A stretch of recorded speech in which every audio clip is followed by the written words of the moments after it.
Greetings and welcome, everyone. It's an all-you-can-geek Gamecast. I'm one of your hosts, Jim Gass, joined by Mike Sneedy, What's up? Corey Feinsod, Ahoy! and Tony Korkanakis. Are we gonna get it this week? Are we? I don't know. I don't know. We'll see. I don't know. We're going to see. Welcome to 2025, folks. Our first Gamecast of the year. We did our bold predictions last week. This week, we had our movie cast of the year, so check that out if you're watching this first. Next week will be our games of 2024, so check that out too. Stay tuned. But this is a regular Gamecast, and we have some news to talk about. We will probably mention some news next. I hope we mention some news next week before we do our lists. We'll probably just quickly mention it. Yeah, I hope we mention some news. But let's get into what we've been playing. It's been a few weeks, folks. Mike, what have you been playing? I don't even remember the last day. It was like before Christmas, like so you before the break. So, Yeah. So I finished Indiana Jones and the Great Circle. It was good. You might hear about it in a week or so. Maybe. And I've been playing Marvel Rivals throughout.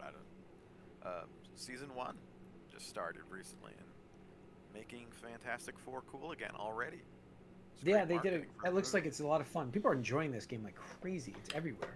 I think I saw the statistic where they said 90% of player retention, like from that first month, which is insane for a free-to-play game. I think it was 91. Yeah. And yeah. I think they got like a new peak high. They did. Like concurrent now, Yep. just because of the new season. Because so the long first Overwatch. season is a double season. They told us so. They're not all going to be like this, but there will be 4 new characters. The Fantastic Four, 2 at first. Right now we got Reed Richards and Sue Storm, or Sue Richards as she tells Namor, because that's He's the thing apparently. thirsty for. Yep. Yeah, Trying that's to the get thing wet. apparently. I didn't know about that, but all the memes surrounding this game, I'm learning some more modern Marvel storylines that I didn't know about. No, they're That's both what fun Aquaman to does, play. though, man. Fucking guy. Starts wars. Aquaman. Namor? Oh, Namor. Namor. I mean, they both Namor. kind of do, right? Yeah, they Namor both is do. the original Aquaman. Namor's the only one that went the other way. Like Marvel was first, then He's Namor's he's a dick in the movie, in the comics. So he seems like he's always a dick. Yeah. He's a dick in the game too. I mean, I hate his little squids. But anyway, I've been playing that a lot. I played the Power Rangers game one day. I beat it with my brother-in-law. That was kind of fun, but I might have mentioned this already. Kind of fun, but not as good as like Shredder's Revenge. Slightly disappointing overall, I would say, just because the Rangers all play the same mostly. And then I got my big gift from everyone, because they had to pool a little bit, was freaking MetaQuest 3 to play Arkham. Oh, wow. VR, Nice. Arkham Shadow, and I got very motion sick playing it the first time. Wow. It's like it lasted a day. I felt kind of weird. It was not good. So I've played a total of like a half hour, 45 minutes of it so far. I'm slowly acclimating, but it's very short bursts. Seems cool. You're definitely there, but as soon as you start walking around like you're sliding on the floor uncontrollably, like I don't know how people get used to that, but we'll see. Most people don't. So we'll see if I can get through it. But I would argue that's one of the barriers for A barrier, VR, which is... yeah. I mean, well, see, what also happened is as soon as I got in there, you're in like just I don't know, I guess a hotel room or an apartment, and you just can look around. You even like take a step left or right here, like, so you're fully there. And I like spent a lot of time just being fully there, like before I started to move. And then I started to move, and I was like, oh no, because it works and then it doesn't. But Yeah.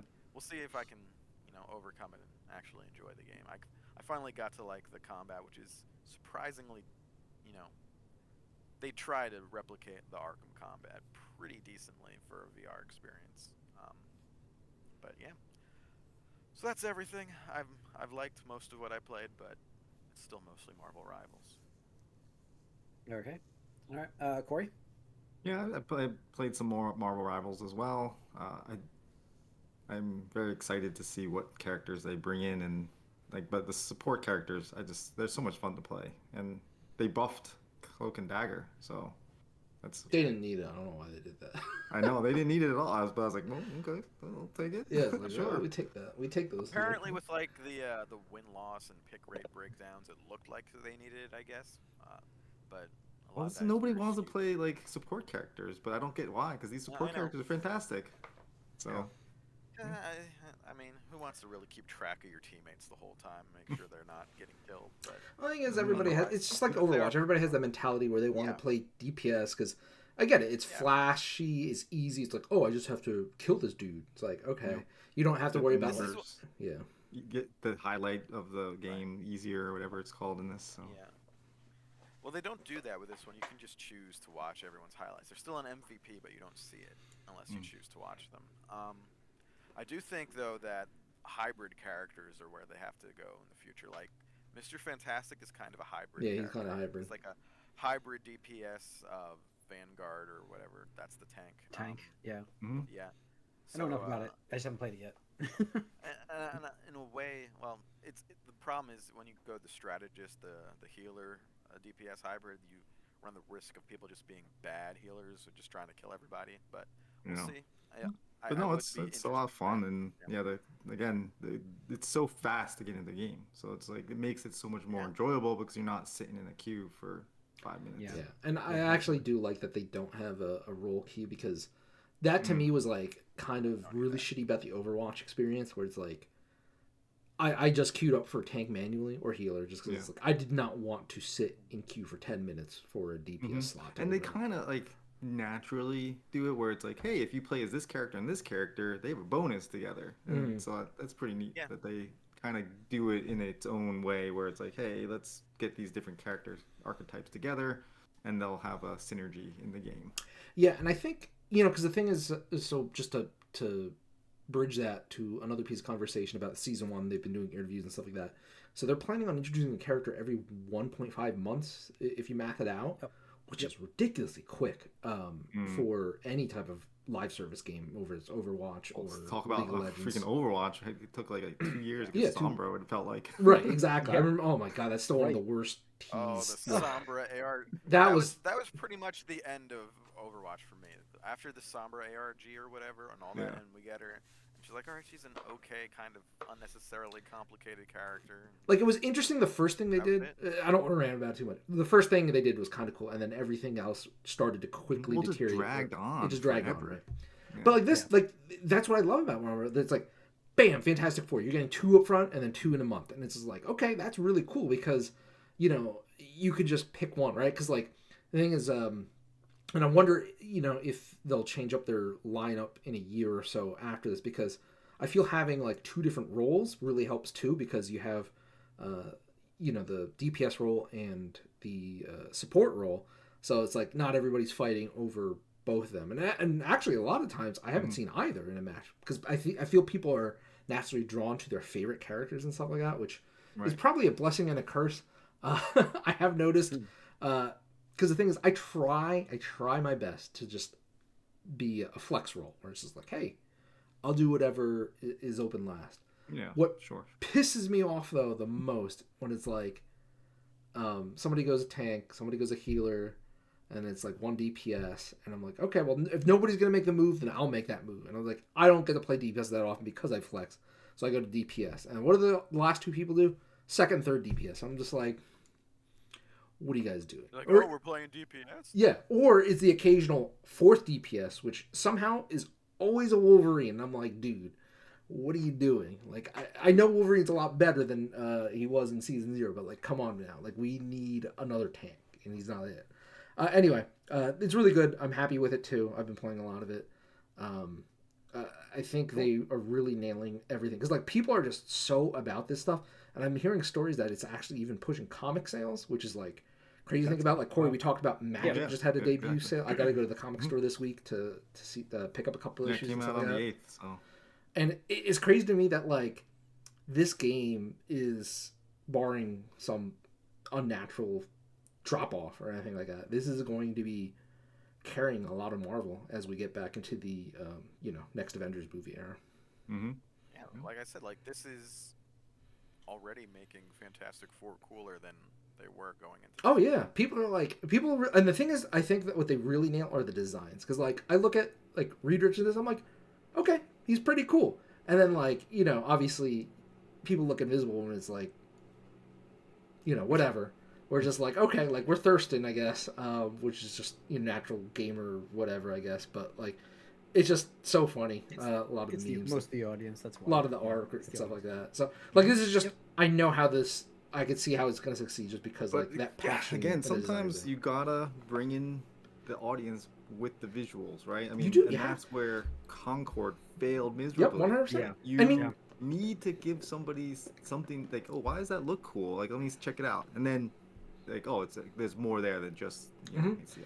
And I mean, even a more direct comparison though is like I saw this Twitter thread. You might have seen it making the rounds of somebody comparing Marvel Rivals Avengers skins to their direct equivalents from that Avengers game, Square Enix Avengers game, and it is like a night and day difference. It is like literally like cool, stylized, like half anime-ish, stylized comic, whatever, and then it's like this is like Halloween store, like Namor at home kind of thing. We're just like, what the fuck are we doing? That's really where they nailed it. Is like they leaned into the anime. Which is its strength. Its origin is comic books. Right. Well, that's what I mean. Like the exaggerated body type. Yeah, exactly. Whereas like Avengers went for the more realistic style look, and I was like, no. Like you want to play as a character that's unrealistic, because that's what they are. They're superheroes. They're not real. Right. Exactly. Cool. There's only two designs I don't like, and it's Punisher and Wolverine. They're both a little too silly looking. But I think the new Wolverine costume looks pretty cool at the end of the Battle Pass. Oh yeah, there's a lot. The Battle Pass is also bigger than the Season 0 one. Yeah, I mean, and that's the other thing I want to talk about real quickly is the monetization. Like, it's crazy. So for like $10, you get the entire season pass, which refunds you, I think, 600 coins or whatever the fucking currency is called. So like, it's not enough to buy the next Battle Pass, but it'll fund like I think 2/3 of it or half of it, something like that. But in addition to that, you get like 5 or 6 skins, I think, or something like that, which is crazy. You get one for free right away. One for free right away, and like there's one on each page. Know what else. Yeah. But anyway, like the monetization's crazy, like because I'm like, shit, this is a lot for $10. Whereas like you look at Concord or whatever, and like these prices are through the roof. It's insane. Yeah. No, I've been okay with it, and since I'm so high on the game, I've already put $20. Yeah, that's it. That's what they do. They make it affordable. Yeah. And then you support things that you enjoy. Yep. I mean, that's vote with your wallet. That's what I mean, give Overwatch credit. They got me a few times with their passes, their loot boxes. I mean, back in the day, they were so greedy at the passes now. But I felt like I owed them. Like I put enough time into this to pay the extra money. Like they were getting my value. I was getting my value, and they were getting me extra money, and that's a good sign for this game. So cool. Corey, anything else? You good? All right, Tony. Just more Final Fantasy 14. That's kind of a lull right now. Whatever. And then Fortnite. Crazy drop today because Hatsune Miku came. For those of you who don't know, it's a Vocaloid, like the prominent one that led to like the VTubing thing down the line. If you do the domino memes and stuff like that. But it's just so funny because like also Godzilla came to the game, or he is coming like in a week or something like that. So it's pretty cool. People are excited. Even Kaiju number 8 is going to be included at some point.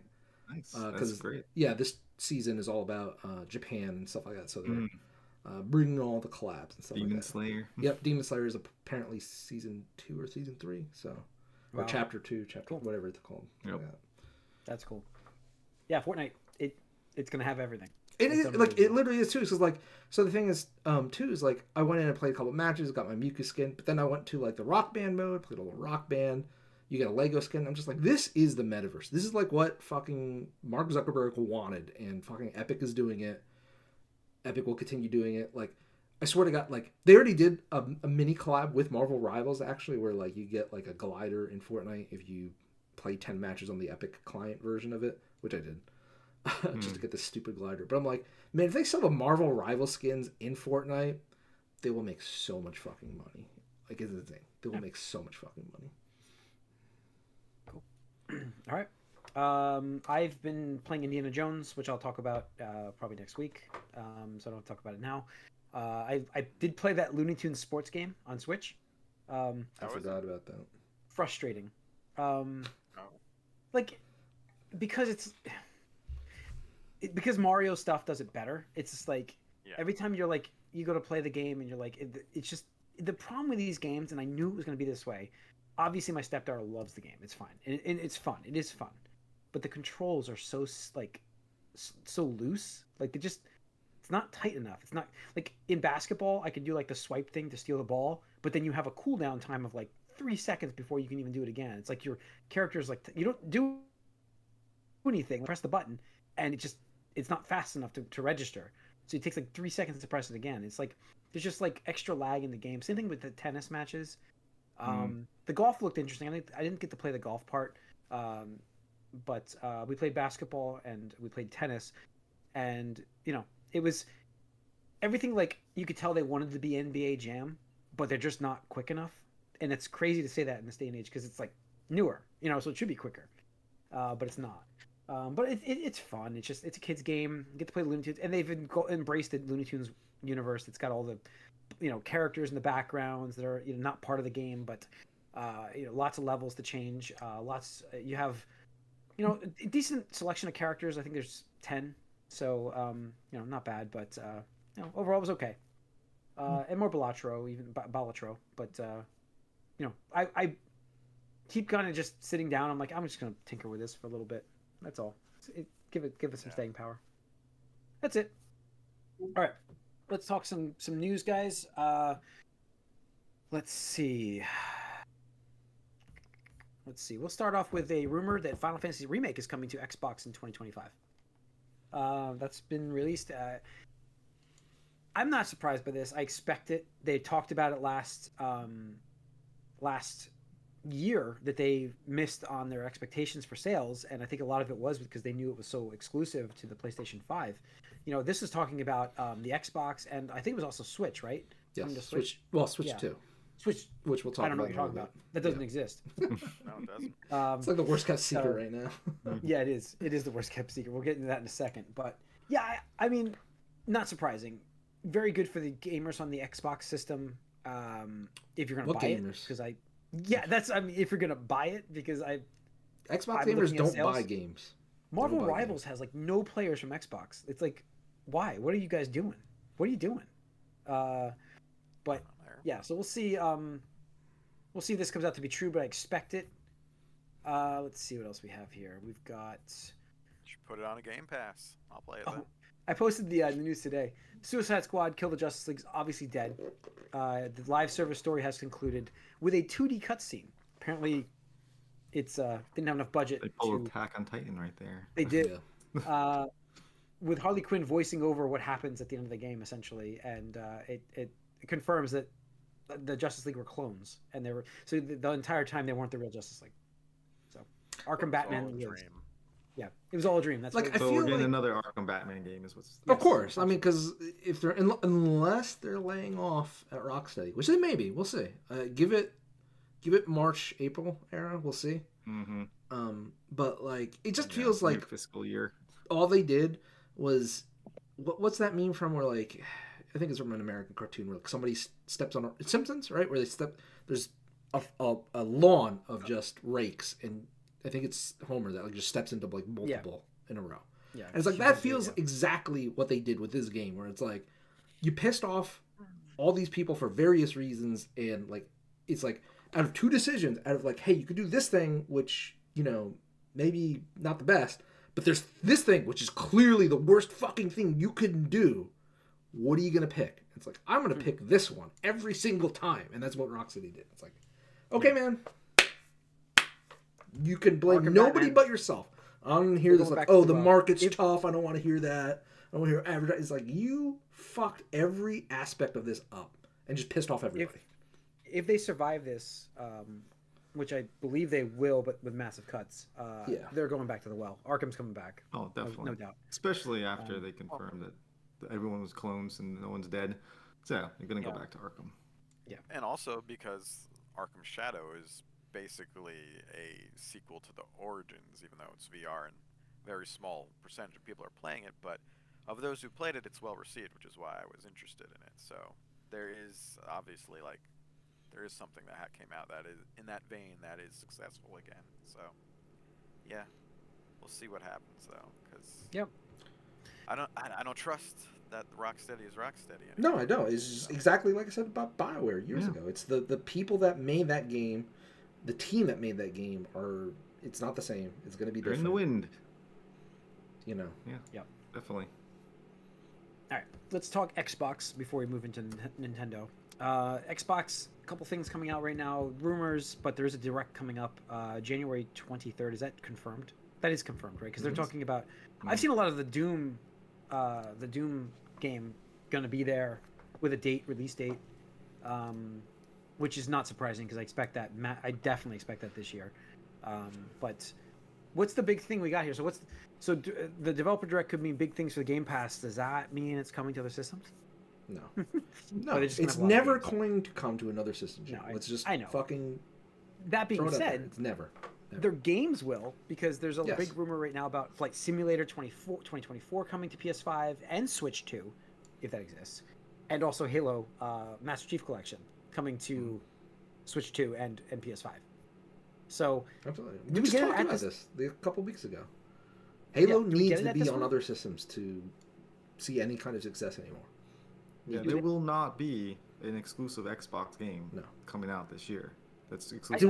Did we make that a bold prediction that there won't be any? Bold prediction. Yeah, okay. I would say everything is still going to be timed exclusive. No. I think Halo launches simultaneously, PS5 and Xbox. So that was my bold prediction. But Master Chief, will it be at this conference? Will this be at the developer direct? Halo Master Chief coming to PS5 or other systems? Because the timing of it is interesting. No, it's a week later than what we're expecting. I feel my guess here is that Halo Master Chief Collection is going to show up at the Switch 2 Sizzle Reel Direct, whenever that is, as like, hey, you're going to be able to play Halo Master Chief Collection portably on your Switch 2. And then afterwards, you'll get like a full trailer. It's like, oh, also come to PS5, right? Because like that's kind of how it's been with a lot of these games and stuff like that. I think Xbox still wants to. I think Phil still wants to act like this Xbox Direct is for like his core Xbox demographic, which I guess exists in some capacity. So we get what? Doom, Fable, maybe? Do we get Fable? No, it's on that image. It's actually confirmed. Like all of that's confirmed. That's what I'm saying. Like, it's 4 games. It's 4 games. Okay, it's 4 games. What's the mystery one? Well, so go over the other 2 first. Well, Compulsion Games has their game that's what's that one? That's gonna be the what's that called? Crap. Oh, it's that game. Begins with an A, right? Anyways, Compulsion Games is gonna be there. Sandfall Direct is gonna be there. Avowed, thank you. Isn't that it? Oh. Is it? I don't know. No, that's not it. Avowed is Obsidian, right? Yeah. Yeah. That's Obsidian. I don't know what this one is then. So what are you talking about? Like Adamfall or something? Is that it? No, I thought this was what that was going to be, but maybe I'm thinking about. Oh no, this is the one with the in-game with the guy, the dead thing. South of Midnight. South of Midnight. That's what it's going to be. South of Midnight. Sure. South of Midnight's going to be there, and then what's it? Sandfall Interactive. What's the other one? That's the one, right? What are they working on? I'm not the Xbox fan. I have no idea, dude. I'm afraid to touch my computer. Expedition 33. Oh, I'm looking forward to that one. That one could be cool. Yeah. So that'll be their Doom, the medieval one. I like the Doom medieval one. I think that's gonna be good. I didn't even play the last one, so that was good.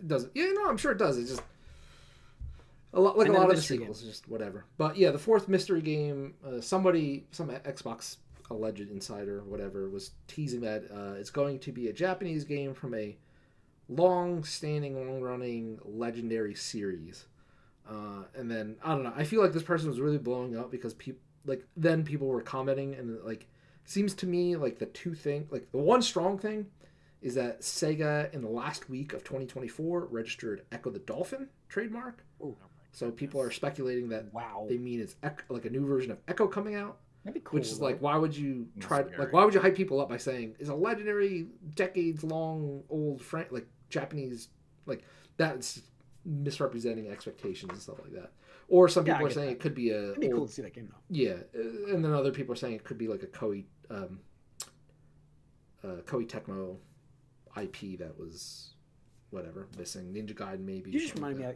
I gotta try out Dynasty Warriors. You just reminded me. I think I'm gonna get that one. That's getting great reviews. Yeah. For those wondering, like I'm interested. They got me. I haven't played since like Dynasty Warriors 3. I feel like it's the last. You play as some random guy instead of one of the main heroes. So.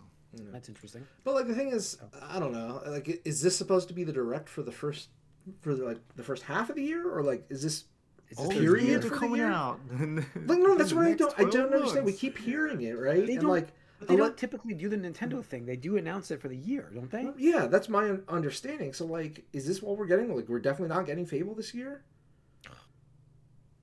I mean, if they're doing 4 games, I don't even know if all these games. Well, I assume Doom's coming out, and I think Expedition's coming out. I don't know Compulsion with that one. But Expedition's not even an Xbox exclusive, right?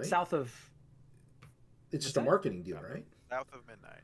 Yeah, I thought Expedition was coming to other consoles. I thought so. Yeah, I don't know. Yeah. Not on PC. It is coming out on all consoles, but it's I don't know. We'll see. The thing is, like, again, there is nothing that's exclusive, so everything's coming to other systems. Yeah. Like, so why are we even speculating? So no, I agree with you. I would love to be proven wrong. I would love for Phil to show up and be like, "Yeah, this is worth all that layoffs and acquisitions, whatever." Yeah. Chat spam. Sorry, guys. Anyways, what else we got here? Switch 2 news.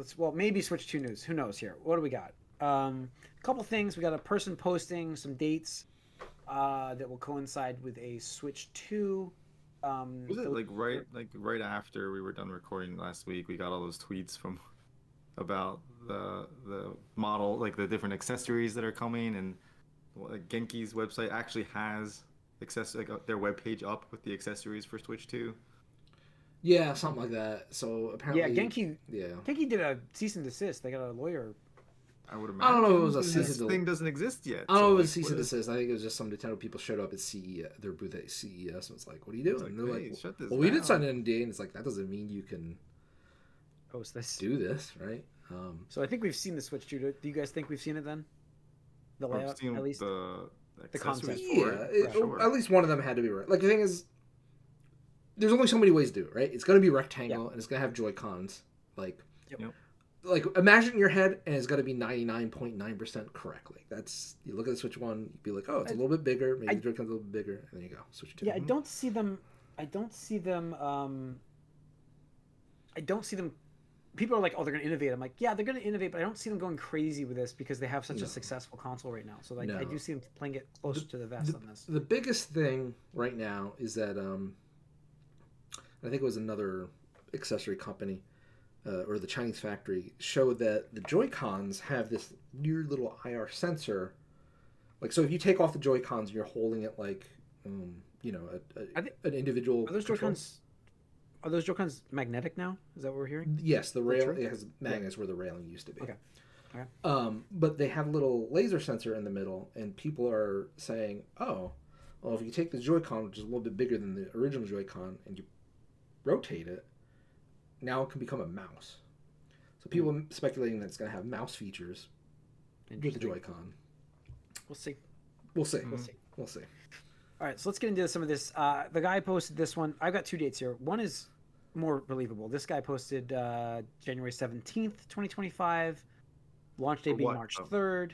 For the announcement of the system. Launch day March 3rd. Launch titles on Mario Kart 9, Red Dead Redemption 2, an announcement trailer for 3D Mario, and the retail price in Canada is $400. That's one of the leaks one of the posts, maybe rumors. Yeah, so that's the weaker of the two. I feel like this guy has some info, but I don't think he has the right info. Because so the 2 things here stand out to me is, while I do believe it's a half one or first half of 2025 launch. Yeah. March is way too quick, and also it releasing in March would mean they would have to report on their financial investor report. Like they would have, their last one they would have had to been like, hey guys, we're selling this many Switches and this many something else that you don't know about. It would make the fiscal year prediction, and then like investors could get really pissed off about that because stock price and stuff like that. Good point. So that's why I feel like it's definitely not March. I do feel he talked to somebody and knows some things because the stronger internet rumor or personality insider, whatever you want to call it, Nate Drake on Reset Era, has a podcast that he showed up on. Was like, we are seeing it this week. It's going to be Thursday, and it's going to be a hardware reveal. 16th. Yeah, the 16th, so Thursday. Yeah. Which is weird to me, a little. Like I believe him because he's been mostly right about a lot of things over the years. But to me, it's weird that if they're just starting off with a hardware reveal, and I get that's how they do it with the Switch 1 because they needed to sell the concept, right? Because if you remember that Switch 1 commercial, technically, other than Zelda, we didn't know what any of the things in Skyrim, because they use Skyrim as the thing. But everything else, we're like, what are we seeing right now? Like, people are like, oh, that Mario game's an auto runner or whatever, and the 1-2 Switch was a fake thing to play on the rooftops with Karen in New York City or whatever it was, and stuff like that. So I understood for Switch 1, but like for Switch 2, like why would you need just a hardware reveal for it? Because again, going back, it's like 99.9% the same as the Switch 1, so it feels weird to me that it just be a hardware tease. You're I could see it though. Like, still think they might. If it was gonna be Thursday though, wouldn't we have had an announcement for an announcement already or no? No. Tomorrow? No. So it'll either be tomorrow, like Wednesday. They'll be like, "Hey, tune in tomorrow," or it could just be a video drop on YouTube. Because like, no, especially if it's just a hardware reveal. No way. You can't just drop that. I think Nintendo's that confident. Like, I think Nintendo does not give a fuck anymore. Like, it's like whatever. Like, because like the internet is going like rampant with this. They're very rabid. Like all like Reddit. Yeah, like all the stuff coming out of that. It's like, well, the rumor mills and the speculations, like that train is rolling. It's just building momentum. There's no stopping it. So there's no rush for them to be like, oh, hey guys, check out our thing in a week or 2 weeks, or it's like no, it's like tomorrow. That makes sense to just be like, hey, guess what? Tomorrow we're gonna show something. Make sure you watch it, whatever time. Yeah, and then so on this rumor with Nate, he's indicating a May launch, which is more believable to me because again, I think they want to launch ahead of the holiday period so they produced as many units as they could, release them, and it's not going to be like, don't get me wrong, like it'll sell out. They'll sell, like I said with PS5 and Xbox, whatever they produce, they will sell. Yeah. But they're doing it outside of the holiday period because that's when people get fucking nutty. That's when scalpers are out in full force trying to make money and take advantage of people trying to buy presents for their kids and shit like that. So that's believable. And I think the floor for the system is $400. Like I think you can't go $309. You can't go less than $399. I mean, looking at there's rumors for leaks also. I saw power of the GPU was like just shy of a Series S. Mm-hmm. Xbox Series S this year, this gen. That's pretty crazy for a handheld. So we'll see. If that's the case, I can't see it being under $400. I just can't. Yeah. But we'll see. And then the other second half, that's like I said, the looks like late February, early March, according to this rumor from Nate the Hate, is where the software showcase will happen. So yeah, and that to me is a bit more interesting because not only him, but I think Imran Khan, who used to be, I believe, a Game Informer reporter, is saying like, a lot of these third-party companies are just waiting for the Switch 2 reveal so they can finally announce a lot of projects, and a lot of them are going to be like, like, wow, I didn't think that would be possible on the Switch 2. So I think the rumor mill right now is like Final Fantasy VII Remake and Rebirth, Tekken 8, Red Dead Redemption 2, Microsoft Flight Simulator, and the wildest one is that Grand Theft Auto 6 is going to be on Switch, which would be pretty fucking insane. Yeah, if they pull that off, that'd be huge for them to get that on there. So I don't know. Out of all those, that one seems the most far-fetched to me, but we'll see. Like Red Dead's coming, then like I could see them being like, all right, let's try to get GTA on there too. What kind of game would it be? The limitations is still there. It's just crazy. What magic can they run with DLSS? Well, it might be like a smaller version or something, but the core of it would be there maybe. Cloud gaming. But I mean, like as far as handhelds has come a long way. Like it's like now it's just a matter of how much battery are we sacrificing to get to the performance we want. And so people seem to accept the 1.5 to 2 hour battery, so it seems to be very acceptable for that. Right, and I mean the nice thing is like is like the Steam Deck came out and is selling millions of units to a new demographic of people that are like doing it, and I think it's good because now these developers are seeing like and traditionally PC oriented developers saying like, oh shit, there's a market for this, holy crap, like they will do anything they can to be like, we need that deck verified or whatever thing on their page, because people that have these handles are ravenous about. Oh, Tony, your internet went out a bit, so I missed what you said there. They would do anything for what? They would do anything to get that deck verified, ribbon or whatever on their store page, right? Because they found out that Steam Deck owners, just like Switch owners, are ravenous about their video games. It's like, holy shit, like these. I am absolutely convinced that they have statistics and numbers that say if you own a Switch or if you own a Steam Deck, you buy way more games than the average consumer. Like, just absolutely. So I mean, it's always at your fingertips. Yeah, absolutely. Yeah. So the thing is, I think developers now are feeling like, hey, we need to be able to scale these games down, right? Whereas sure, you can chase the bleeding edge, 120 FPS HDR 4K resolution. But like, as we've talked about, that's a risk, right? Like, first of all, it's expensive as hell to develop those games. You look at Insomniac with Spider-Man 2, they're like, are consumers even going to be able to see the difference between this and Spider-Man 1, right? I mean, the thing is, like, not only do you have to have the console, but you have to have a TV that can support that also. So it's like there's multiple like things in the way of you getting that full potential. Yeah. Right? So like, how many people are putting the investment, putting that money into all those things to actually get the most out of it? So not many. It's not about that anymore. Nope. No.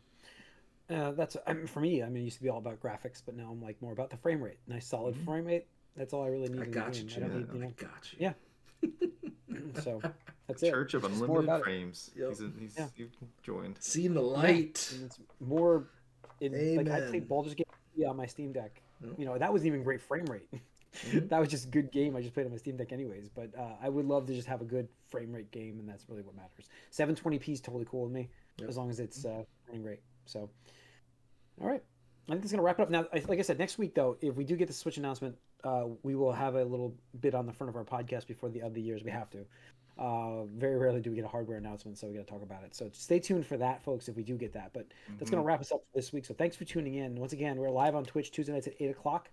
We're on YouTube. Everything's over there, so subscribe over there. Leave us a comment and like. That helps us out a lot. We'll see you guys next week on our Of the Years from Games and regular movie cast next week. We are out.